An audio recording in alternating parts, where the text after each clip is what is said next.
the recent Halloween trilogy. That was basically supposed to be an alternate universe for it. It's a continuation of the first one, like 30 years later. And they're kind of about her getting, like, defending herself and getting revenge on that thing.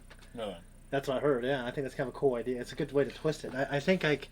She was in Everything, Whatever, All at Once, whatever the fucking movie. She was in that too? Yeah, she has a really funny role. Uh-huh. Oh, damn, you check it. I wrote it down because I wanted to download it. Yeah, she's in it. She has a pretty humorous role. I think she works at the tax. Yeah, whatever. What do you call it?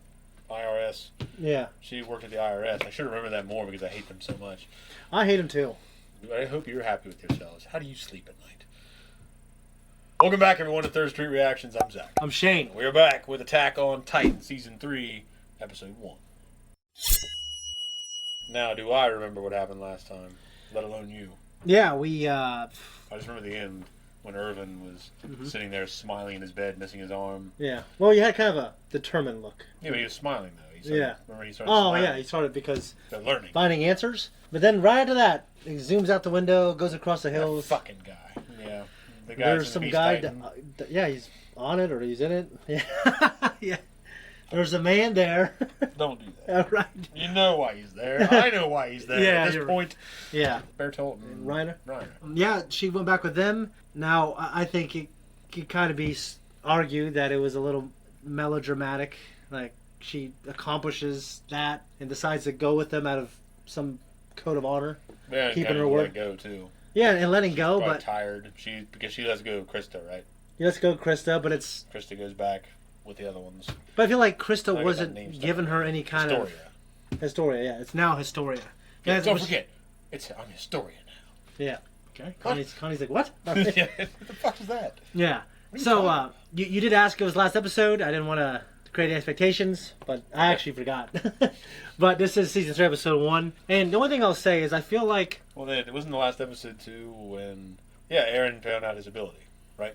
Was that the same episode? Was that the episode before? No, he finds out his ability. He was able to stop the Smiling Titan, and... He fucking sicked all the other Titans on it and ate it. Yes. And then he sicked them on Reiner and Bertolt. Yeah, Reiner and Bertolt were musing why he had to have the coordinate within him. You were maybe wondering if it's his specific Titan ability. Those answers are coming. I think this season... It's a bad name for a Titan if it was. The coordinate? The coordinate Titan. It's not the... It's not, I know. Yeah. But I don't... To coordinate, like he coordinates other Titans, but it's... I imagine like have glasses on and stuff. It'd be... Yeah. The strategy Titan. I feel like in this particular season, we start getting like kind of human stories in a satisfying way. On my way home tonight, I was thinking of Commander Aaron. Yeah. He's a great guy. Sometimes I think about him too when I'm driving. Great man.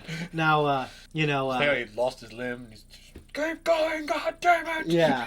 He's just so cool. He has some great moments. That guy's just voice acting. It's so cool. It's intense as Scar. Yeah. Scar has so many great moments. And he doesn't have as many great moments as Scar, but that one particular moment's my favorite, and he has another one that's debatably just as good. Okay.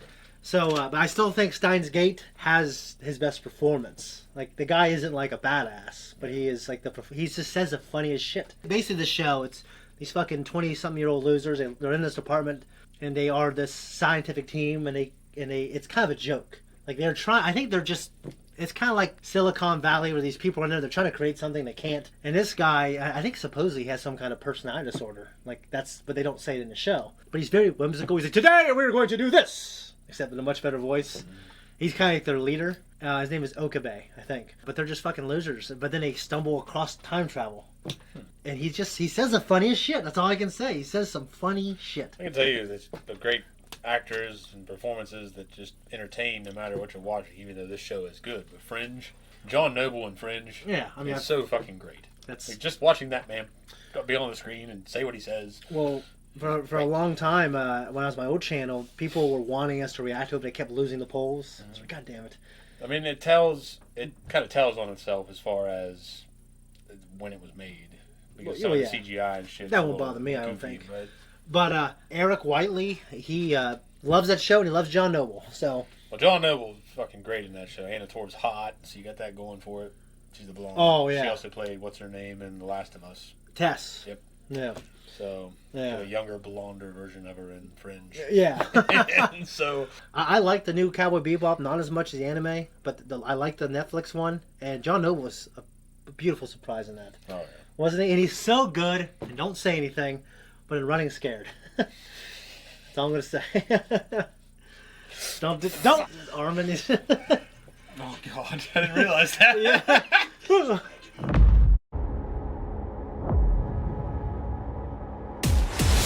What do you think, man? So, I'm assuming that was Kenny? Yeah. Kenny's the guy you told me that you said I'd probably end up liking? I think you will like him. I think there's things about him that... I think he's an interesting character. Yeah. It doesn't mean you want to be friends with him. Yeah. But he's an interesting character. Kenny the Ripper, that's a hell of a name. It is kind of a hell of a name, but, you know... You ever heard of Kenny the Ripper? He shows up. Ooh. It triggered a memory within him, you know? He grew up with this guy, and it's to be determined, I guess, more about the relationship. But how'd you feel about... Because I'm pretty sure this came, like, 4 or 5 years after Season 2 or some shit. Yeah, it's a big jump in animation. Well, I mean, that and the fact that people were waiting for like, a long time. And all the characters are older, it makes sense. They made them wait, and then... Like, fans themselves, like, had to wait. And I think a lot of it had to do with the manga or something. Taking a long time for it to finish. But I just feel... Truly in this season, like the method and the methodology, the way they tell the story is better. Like there's no like repeating shit. There's no like we're sitting there, we're remembering the past, and it's melodramatic. It kind of picks up and takes off. Yeah, I think so. Yeah. It's interesting because we left off with Reiner and Bertolt and Emir, leaving. Yeah. And now you don't hear anything about them. Not right. No. Yeah. Not right now. Yeah. I'm saying it's just that jump. They're older. Presumably, they're already back to wherever they came from. I don't know how much longer it is. It might not be that much longer. It might just be... Like, I don't think it's years for them. I think it's... I don't think so either. Yeah, it's supposed to be months. But that storyline, it's definitely huge. I think, like, the people, like, they can, like, why is the government trying to silence... You know what I mean? Is it Rice from behind walls? Is he using his authority to conceal the identity of Historia? I doubt they go through such great lengths just to keep his daughter's identity a secret. I mean, you got King's Fritz back there. Yeah. Very sure that's the name of the horse in Django Unchained. This is my horse, Fritz. And the horse goes, Brr. I think you're right. I think it is Fritz. I think it's Fritz. Speaking of horse, Jean was posing as Aaron and Armin as Historia or Krista, yeah. Historia, you're right. Yeah, so that was just a creepy thing, man. That guy, come on, baby. Let's hear you moan a little bit. Yeah, the guy groping on her is... It'd be hard for me not to, like, as soon as we got that hand, start kicking him in the fucking nuts. Oh, yeah. God. Curb stomp. Yeah, Nick, he's been in it since the first season. He's dead. Yeah, he was killed, tortured, and they think by the military police. Well, they definitely... She was examining the one guy's knuckles. Yeah. You could see, and then she actually stated it out loud. Yeah. His knuckles are bruised. Mm-hmm. And, well, I mean, they said that they established there at the meeting with the king. Yes. That they are directly involved. Yes. How do you... using Kenny and his gang to take on the scouts directly. Yeah, and Kenny, he seems to be pretty competent. Yeah, well, he killed all those MPs. Yeah. So. Yeah, it was recognized by Levi, but it was too late. So I guess it's to be determined how that battle goes. But Kenny is quite the character. So I don't want to say too much, but I enjoy some of the stuff coming up. I think you'll enjoy it. I think the quality of animation, I think it's going to be exponentially better. Like, I think you're going to see that. I think it's going to be the big determining thing in episodes coming up. Like the quality, like the jump in terms of like how they do the action and stuff like that. Although I don't have any complaints in the first two seasons. When they do action, it looks good. Yeah, well, this so far, just the opener was substantially better. Yeah. In terms of just, I don't know. Yeah. Well, the animation, for one, really is leveled up. But yeah. When they're shooting the people in the head, you see the girl get shot and everything. It's just the angles look better. Yeah, everything looked great. The dynamic angles, everything, the way they chose the shots, it was really good. I was listening to this interview with, I can't remember his name. He's talked about just how much shows have changed. Because there's these things called 2 or 3 different types of shots. He's talking about the master shot just being a particular wide shot. And he says now audiences have evolved in a way where it'd be too boring unless you did it like how they did it in the 80s. Yeah, well, I went over some of that when I took a film class in college. I had to take some liberal arts stuff, so I'm like, okay, I'll take a film class. Yeah. And that's how I got to get more exposed to some of Kurosawa's works and shit, too. But they go over that, and there's, I can't what they call it now, the Dutch angle, I think, but it's that one where it's down in the corner. Yeah. And you're looking up at the crazy angles. Yeah, it creates a... That they do a lot in Cowboy Bebop. Yeah. And the live action. Yeah, they do. They do that, right? Yeah. It kind of creates a zany feeling. Yeah. But I think you're right. I think, like, I was comparing it to the animation. Like, it's just better. The tone of the first episode, there's a little bit of a political intrigue. I don't want to compare it to Andor, but I feel like there's more... That's where my thoughts were going. But it's a good thing. No, yeah, it's more like that because it's more than just Titans outside eating people. Like, there is... Well, they've established that. They've well established 2 seasons of those fucking things, just eating everybody. Yeah. I'm happy with what I've got so far. I mean, I know there's probably more because it's this whole basis of this show. Yeah. But I'm okay with taking a break. I'm okay with seeing some people be shot in the face. I'll take some people getting shot in the face right now over getting eaten, okay? I just don't want to see it. Yeah, like the Titans are, I mean, kind of like how zombies function, I think, in the first 1 or 2 seasons of The Walking Dead. Like, then they got to build upon that. And I feel like they do. You got any questions or any thoughts about Kenny or Levi? Like, Levi said that... They live with him. Yeah, he said he lived with him. But that's all of God. So. Well, we know Levi is a capable fighter. Yeah, so if this guy's capable too, then maybe he's learned from him. Maybe. They have different gear than the scouts. You're right, it was a little different. That's all built into their weapons, their firearms, and their projectiles are these pneumatic weapons. They have these air canisters they're plugging into to fire whatever they're shooting at them. Not just the actual hooks, grapples or whatever. So and you'll see that their grappling system is slightly different too. It's because of how they operate. Okay. So you're seeing like their version of ODM gear almost. Well, it's all based off of their shoulders and their arms and things. Yeah. Their waists look funny without the ODM gear there when they're flying around because I'm so used to seeing it now. Yeah. And they're not just doing the thing where it looks like their back's being broken, but just having the shit hanging off their hips. Yeah. And then these guys don't have that. Yeah, it's a little different. And how did you feel about the way Levi was able to just trust Mika, say, I'm going to leave. I know you'll be able to take out the garbage. Yeah, because he knows how capable she is. He just doesn't like how attached and how her emotions override her. Yeah, you know what's weird is that shot in the beginning where Aaron's getting ripped out of there, that is one of the things that stayed with me in this show. I don't know why, because maybe it's because you know he's alive and it's not just the body. I don't know. To me, he's like hanging out.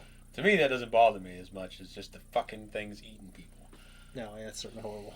Okay, the one girl acting like she was 2, the fucking one guy being ripped apart by one of the beast types. Yeah, the really cool guy? Yeah, that's the shit that I can go without. Yeah, it's you know, I don't know the end of the show. Like, I've watched a very little bit of the 4th season, and I can only wonder the fate awaits certain characters. I really don't know, and I hope certain characters don't die terrible deaths. That's just...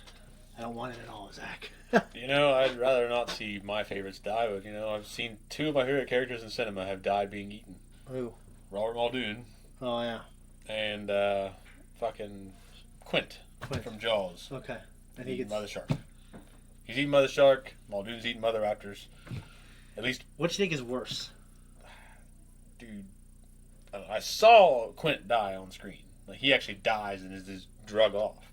But Muldoon's screaming. Yeah. Before the scene even cuts. Yeah. So, he's probably his death. Yeah. So, because Quint is getting bit and everything, and then you hear him screaming, and then finally it gets him in the chest. Yeah. And he dies. You know he's dead. Yeah. But if he's not dead, he's in such a state of shock that it won't matter. But Muldoon is screaming when that scene cuts. Yeah. It shows the other raptor's eye, and you can still hear him scream. Yeah. And that's why isn't he eating? What's that? The other raptor was just chilling. It was a distraction. Let the other one do the kill. You know? Oh, okay. Yeah. When I saw that shark at Universal, it looked really cool. And even Boba Fett was eaten in the original trilogy. Fuck yeah, he was. I think. See, what's been affecting me for so many years? Everyone I like is being eaten. I think in the book of Boba Fett, it was so disturbing seeing him in there. Oh yeah, and there's all those. Were there other troopers in there? Yeah, there's another stormtrooper in there. Yeah, it's fucking. There's like moaning and shit. It's a raw deal, man. That is the worst death in Star Wars. Pretty fucking bad. It keeps you alive for years, right? Yeah. It just feeds off of you. Yeah. It does something. I don't know if it extends your life. I think it does. It makes it so you're alive, and you know, and then like you can't scheme because like it reads your thoughts and shit. Oh, supposedly, well, at least I think it did. At least in the old canon. So how did Boba get out? We saw him get out, but it must have just been pure reaction. Yeah, he somehow got out. Instinctive. Yeah. Or maybe all that shit they in the old books they changed. I don't know. Well, they probably had to for him to get back out. Yeah, well, I know. I mean, like I said, George, you know, he wasn't always in love with. So these writers would just come up with shit. You know what I mean? He's like, what? This is... I didn't think... You know, that's not what it does, you know? Yeah. So... there are rules. Guys, that was our reaction. Hope you like the premiere. And I'm excited to take Zach to the season. We're out of here. Guys, thank you so much for watching a reaction. If you like this, you want to support us, just like and subscribe. Hit that notification. Check out our merch. Leave a comment down below. Somehow got to make this 20 seconds. I think I talked way too fast. But we appreciate you. And also, click that thanks button.